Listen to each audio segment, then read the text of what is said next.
Olá, meus queridos. Estou aqui me preparando para fazer a minha atividade física e sentindo o coração de vir bater um papinho com vocês aqui no Insta, tá bom? Não repara essa cara aqui, por favor. Só preste atenção no nosso bate-papo e eu espero que de algum modo abra a tua mente ou te desperte. É um papo mais profundo sobre ansiedade, sobre medos e os estímulos que vocês colocam no subconsciente de vocês e os erros e as escolhas erradas que fazemos no decorrer da nossa vida sem perceber, né? Muitas das vezes está relacionado à maturidade, muitas das vezes está relacionado qual tipo de cultura e filosofia que estamos praticando no nosso dia a dia, né? Como fomos programados desde a infância até a fase adulta. E desprogramar isso não é uma tarefa muito simples, muito fácil mesmo. Eu mesmo passei por um processo de desprogramação durante anos. Foi muito difícil porque eu também tinha esses comportamentos, né? Quando eu mudei, de fato, as coisas foram mudando na minha vida, inclusive em relação ao meu equilíbrio emocional, em relação à minha mente, aos meus distúrbios. Aprendi a lidar melhor com todas as dificuldades, aprendi a lidar com o luto. Isso não quer dizer que as dores não venham, isso não quer dizer que as dificuldades quando vêm não dá um desespero sim, só que a gente aprende como a lidar e a se recuperar muito mais rápido das situações conforme elas vão chegando. Aprende que há ferramentas que são extremamente eficazes. A gente aprende que em relação às dificuldades que nós temos que sermos proativos. Temos que aprender a pesquisar tudo, não ficar só à mercê do outro para tomarmos alguma atitude ou termos algumas ações, né? É muito importante a gente entender que às vezes a gente tem dificuldades, às vezes a gente sofre e todo mundo quer procurar um meio mais rápido para se livrar daquela dor. Vamos colocar como exemplo no mundo dos estudos, por um exemplo, né? Então, qual que é o perfil que vocês mais sabem dos estudantes? Vamos dar como exemplo os concurseiros ou o pessoal que presta vestibulares, né? Não vou falar tanto do pessoal que presta vestibulares, porque é uma idade de 17, a média, né? Lógico que é uma diversificação de idades. Mas, geralmente, de 17 ou até mesmo 16 anos até os 20 e poucos anos. Então, tá numa fase de maturidade, assim, e de aprendizagem constante, não tem tanta experiência como a maior parte do meu público. Quem que é a idade da maior parte do meu público? De 24 a 35 anos, né? Era mais ou menos para ter uma maturidade em relação às coisas, mas é assim, nem tudo a gente sabe, não tem como, a gente vai morrer aprendendo, faz parte. Mas o que eu quero conversar com vocês, repare nos estudantes de concursos públicos. Vamos aqui dar um exemplo. 80% dos que você conhece quando acontece alguma coisa não ficam em grupos ali chorando ou falando, eu procrastino muito, eu estou desanimado, eu não sei fazer revisão, eu sou super ansioso, eu não durmo direito, eu estou em depressão, eu tomo um monte de medicamento. E aí quando você começa a listar as dificuldades desse perfil de estudante, você percebe que a maior parte deles estão relacionados à programação, né? Ao vínculo cultural e filosófico dentro do próprio lar, de toda a estrutura familiar que ele cresceu. Quando eu vou analisar, está relacionado muito mais à psique, muito mais à mentalidade, aos distúrbios de ansiedade, traumas que não foram lidados, que não foram tratados, enfim, N situações que levam à procrastinação, né? E qual que é o estímulo que esse perfil, não estou falando de todos, né? Não estou generalizando, tenho sabedoria e preste atenção na minha fala, desprendidos de julgamento, tá bom? Escute o que eu falo, mas de modo assim, bem objetivo, estou tentando falar como profissional mesmo. E esse perfil, o que ele mais procura, né? Ele procura um meio fácil de ser aprovado, não é? Ele procura um meio fácil, um método para memorizar, um método para não procrastinar, um material maravilhoso que já dê pronto, um material de mapas mentais, como fazer mapas mentais, como memorizar mais rápido, leitura dinâmica, compre um material sucinto e seja aprovado, como ser aprovado em 3 meses, e aí ele compra esse montão de coisas, nesses perfis que eu estou descrevendo, tá bom? Porque tem gente que compra, investe nisso e dá super certinho mesmo, tá? Eu mesmo tenho alunos, tive pacientes que investiram desse modo e deu super certo. Compreendo o perfil, tá bom? Por favor, com todo respeito a todos. E esses 80% compra tudo isso porque foi indicado, várias pessoas compraram. Aí ele começa a comprar o trilha não sei do que, o método não sei do que, e às vezes não tem condições de imprimir o material, muitas vezes é analfabeto funcional, tem dificuldade para leitura, não desenvolveu partes cognitivas essenciais para uma leitura realmente com qualidade, né? Muitas vezes não está relacionado à revisão, tá mais relacionado a interpretar, e aí de repente compra um curso de interpretação de texto e esse curso não traz as especificações do que acontece em relação ao analfabetismo funcional. Eu não vi nenhum ainda, se tiver coloca aqui no link, que é muito importante para que outros vejam alguém explicando o que é analfabetismo funcional.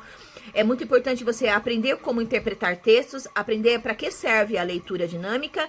A leitura dinâmica, para quem precisa se aprofundar, não serve para nada, entendeu? É só para leituras de jornais, enfim, com todo respeito, tá, gente? Eu tô falando aqui como profissional para vocês mesmo. Então, tô tentando derrubar esses paradigmas, tá? E a pessoa investe nesse monte de coisas, empolgado, fica feliz na primeira semana, na segunda semana, na terceira semana, e com um monte de outras dificuldades, tomando alguns medicamentos. Tem alguns medicamentos controlados que a gente toma para tratar aquele processo de depressão, para tratar aquele processo de ansiedade. Muitas das vezes tomam para TDAH e não tem TDAH, então acaba criando um surto de psicótico, acaba desenvolvendo surtos de ansiedades, né? As pessoas chamam de síndrome da ansiedade, mas é transtorno de ansiedade, que tem uma diferença com transtorno da ansiedade para crise de ansiedade. Muitas pessoas confundem também isso. E pronto, perdeu o material, aí vai atrás de uma outra facilidade, vai atrás de todos os instas e todos os materiais, novamente tudo voltado de modo raso. Então a pessoa é um iceberg, tem essa pontinha aqui que ela tá focando e tá esquecendo esse pedação imenso aqui, que precisa ser trabalhado para que ela realmente consiga evoluir. Fatores orgânicos entram em pauta, entende? Como lidar com a insônia, muitas vezes está relacionado à própria alimentação, né? Há muitos fitoterápicos e homeopáticos potentes que pode te ajudar a lidar com isso. E uma boa parte que procura os meus serviços já vem com esse perfil comportamental, porque é uma repetição de comportamento, né? Como que funciona o nosso subconsciente? Nós somos aquilo que nós convivemos. Nós somos aquilo que a gente escuta mais. Nós somos aquilo que acreditamos. Nós somos aquilo que mais falamos no nosso dia a dia. De repente você quer ser e ter uma ação diferente daquilo que você tem tido, mas você convive com pessoas que têm aquelas ações que você quer se livrar.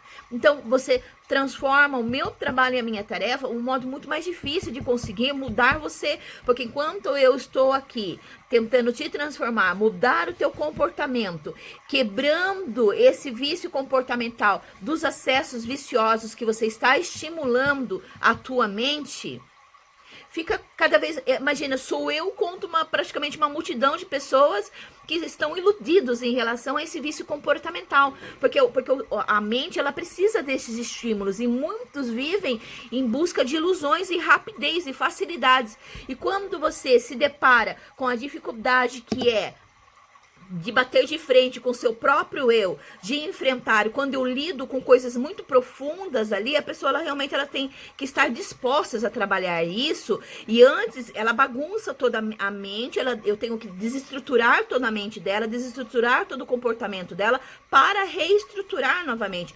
É um trabalho muito cansativo, muito pesaroso, e eu preciso ter o comprometimento da pessoa. Aqui, quando isso acontece, eu consigo trazer esse processo de, vamos dizer, não seria libertação, vamos falar, vai, de um modo mais simplificado, esse processo de desacorrentamento, né? E aí a pessoa às vezes se sente até sozinha, porque muitas pessoas são carentes, elas ficam isoladas dentro da casa delas, e o mundo delas virtual é estar com um monte de outras pessoas que também estão propagando aquilo que ela acredita, ou seja, estudar para tal coisa. Só que quando você detecta esses seus vícios comportamentais e cria e alimenta de estímulos, é mais ou menos assim, ó.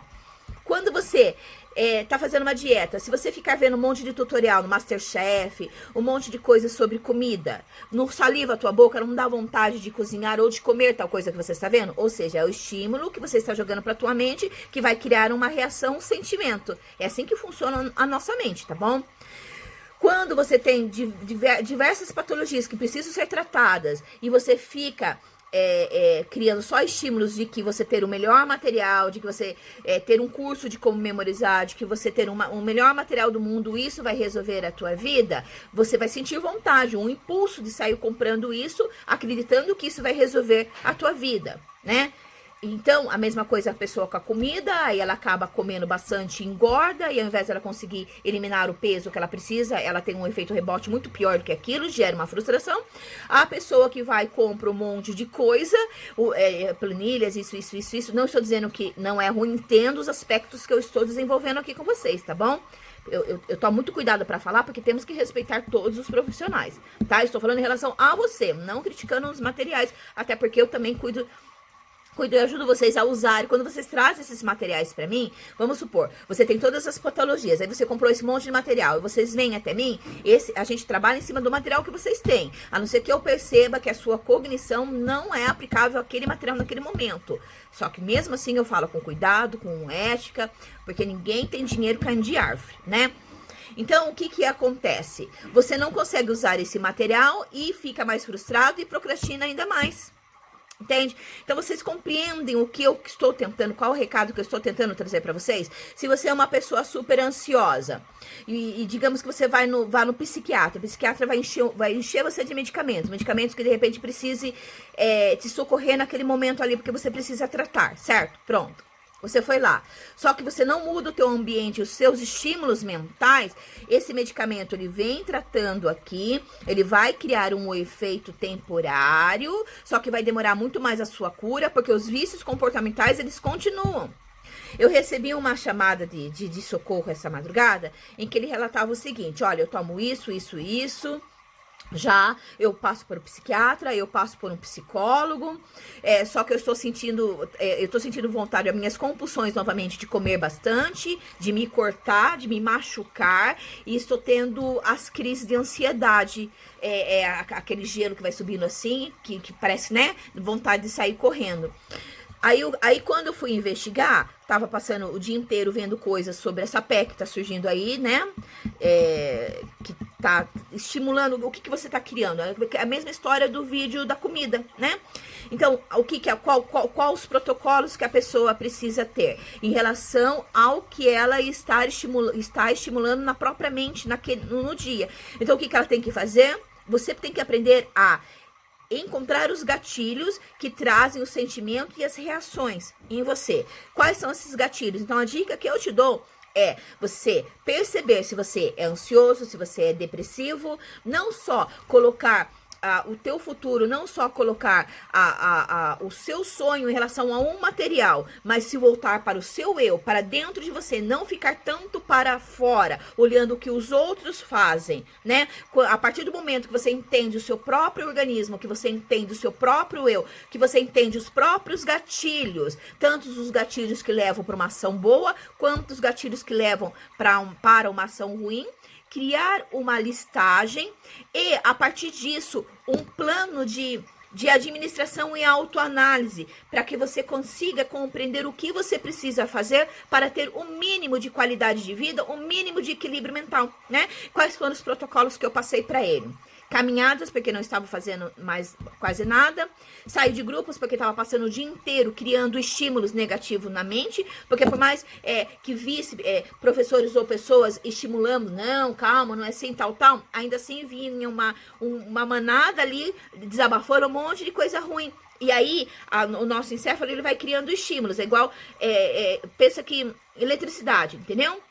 Eletricidade, dependendo do estímulo que você cria, o tipo de hormônio ou o hormônio que você libera, ou é dopamina, ou serotonina, ou noradrenalina, ou cortisol, e assim vai indo. Tá? Então, aquilo que se você vai para os gatilhos ruins, você vai liberar que tipo de neurotransmissor? Liberando esse tipo de hormônio aqui. Esse hormônio vai criar que ação no seu organismo. Como que você está envenenando o seu corpo? Você tem que detectar isso. O que eu crio como antídoto para o meu corpo? Quais são os gatilhos? O que eu preciso ver? O que eu preciso organizar? No que eu preciso ficar olhando para criar, já que está fora do meu controle e eu preciso ter o mínimo de força e qualidade de vida? Quais são os lugares? Quais são os instas? Quais são as pessoas que eu preciso conviver? Quais são os grupos que eu preciso conviver? Quais os tipos de perfis que eu preciso escolher em prol da minha qualidade de vida? Então, a dica que eu dou para você é criar, não só se preocupar com mapas mentais de estudos, mas aprender a criar um mapa mental da tua vida. Talvez isso daí seja a chave para o seu sucesso, tá bom?